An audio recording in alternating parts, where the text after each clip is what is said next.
It's definitely a blessing because I kind of have my foot in the door, but I still, like, of course, feel the pressure to keep up with everyone else, you know?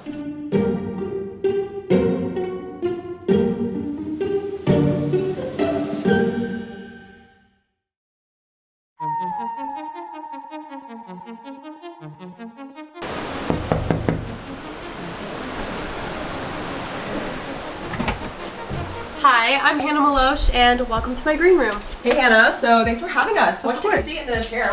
What have you been currently working on? I know you recently launched a Tarte palette. How has that journey been? Yes. Oh my gosh, it's been an insane journey. I mean, it's been like 10 months in the work from like coming up with the idea and what we wanted the palette to look like and all the shades and everything. It's just been like a really long process, but I'm so happy that it's out in stores now and people can buy it and use it. It's just like so fulfilling to be at the end. How is that different than Starlight Village? I know you had jewelry, so like how has that experience at Tarte? Is it different than Starlight Village, or how has that been in comparison?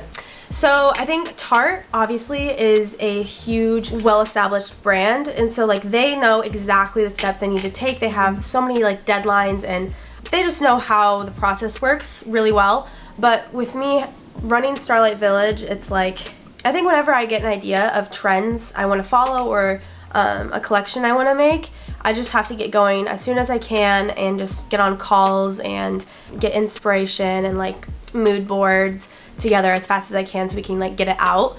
But I know Tarte took probably like 10 months, and then normally for a collection for Starlight Village it takes like 3 months to get out. I mean, that's really impressive, so congratulations. Thank you. So what did it feel like to have your first viral video? I know all the brands you built was through YouTube. Yeah. So what did it feel like the first time you had tell me that moment? What was that video?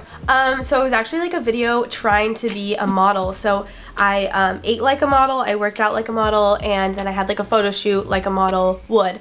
And I think I was maybe 14 or 15, but that was the first video that kind of took off, and I remember I got like 700,000 views in like a couple months, and that was just crazy for me. But it's funny because now the type of content I'm making is like trying to do like a certain job. And so it's funny how that content's like kind of like stuck with me. That's cool. It's been consistent throughout the years. Yeah. All right, let's go to the main area. Okay. Take a seat. How do you feel any pressure to just keep going and stay up with viral content? Like, do you feel like you have a certain view count, you have to keep hitting that? Like, you've been on YouTube for a bit. How do you feel about the pressure so far? I mean, I think everyone feels pressure on social media, no matter how many followers you have. I feel like there's always that pressure that people are gonna judge you, and also everyone these days wants to be famous and relevant and like kind of keep up with all the trends. And I think already being like in YouTube, it's definitely a blessing because I kind of have my foot in the door. But I still like, of course, feel the pressure to keep up with everyone else, you know. Got it. Yeah. Like, speaking of which, since you did take a gap year, you probably kind of you kind of stepped away from maybe your friend circle. Like, do you feel like your social life has changed? And what's some of the pros and cons of taking a gap year? Yeah, so I think definitely one of the cons is that all of my friends go to college or they live somewhere completely different from where I live. So being at home, it's just a lot of family time and like hanging out with friends when I can. But I think a pro is definitely being able to travel to friends that don't live near me. You know, when I was in high school, I couldn't just skip school to go visit a friend in Hawaii, you know? Like, now I kind of have that freedom to, like, travel and, like, experience different things. Would your 5 years ago younger self, like, predict any of this? No, there's no way. I was just starting to make videos 5 years ago, maybe it was 6 years ago. But anyways, yeah, I had no idea that any of this would have happened, and it still doesn't really feel real. Like, I don't feel like any of this has really happened. I don't know if that makes sense, but it's just all really surreal, and it's just weird. But I mean, I think my younger self would be proud, hopefully. That's awesome. Yeah. I mean, so your younger self would probably be surprised. I don't mean to ask you this question because it's keeping me happy, but where do you see yourself in the next 5 years? And you don't have to have an answer to it.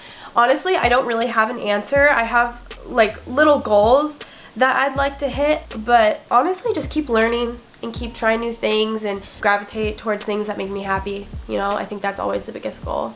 I think a lot of people have the perception, especially since maybe your audience looks up to you, like they feel like you have it figured out. Or same with me, like if I have someone I love, like they have it figured out. Can you touch on maybe like maybe like are there days where you don't know everything or you feel a little bit lost? Like, yes. I literally like lately I've been trying to talk so much about how I don't have everything together and I don't know what I'm doing, and everyone's kind of like, oh, congrats on doing this gap year and doing this and that, and it's just like it's all fun. It's very fun and I'm very grateful for it, but at the same time I'm still kind of trying to maneuver what exactly I'm doing and what the purpose of everything is, like as I'm going through it and what it really means to me. And like I don't know, I think it's definitely like a journey. You can look at people from the social media level and say they have it all together, but you have to know that there's so much underneath the surface level that they're going through.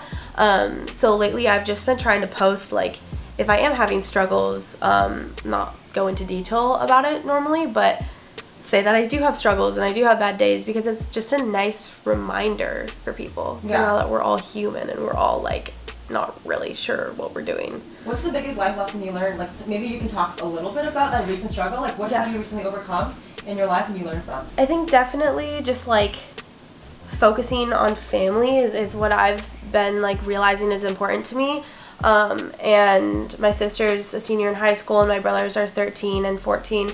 And so I think like it's just kind of hit me recently that we're not all going to be kids for much longer. And so that's just, it's honestly been hard on me knowing that like this is the last real year that all of my siblings and I are going to be like kids together. So do you feel like you grew up too fast because of YouTube or social and like business? Like, do you feel like you missed being a kid, or do you think you had your fair share of childhood memories? I definitely feel like I have my fair share of childhood memories. And I've been doing YouTube since I was 13. Wow. But I guess I didn't really start to grow a lot until I was like 15, 16ish. And so it's just been like 2 years since my channel's really started to grow a lot. But it's been such a fun journey, and I feel like I've matured a lot from it. Like, I gained so many valuable, like, life experiences that I probably would have learned, like, somewhere else along the way. But I feel like I've dealt with a lot because of YouTube.